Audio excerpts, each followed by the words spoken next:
Никогаш и децата треба да ја разберат болката и причината зошто родителите едноставно не можат да се грижат за нив. Денес токму за таа болка и причината зошто ги оставила своите деца ќе ни раскаже Билјана од Велес. Добар ден. Како си, тетка Билјана?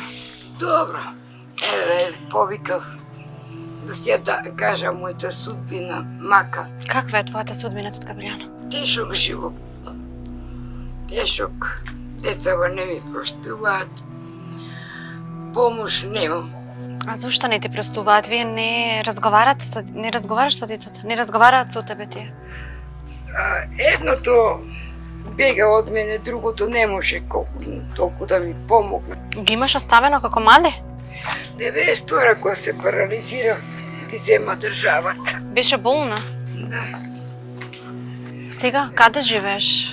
Ваму, едно диете не собра да не сум на улица.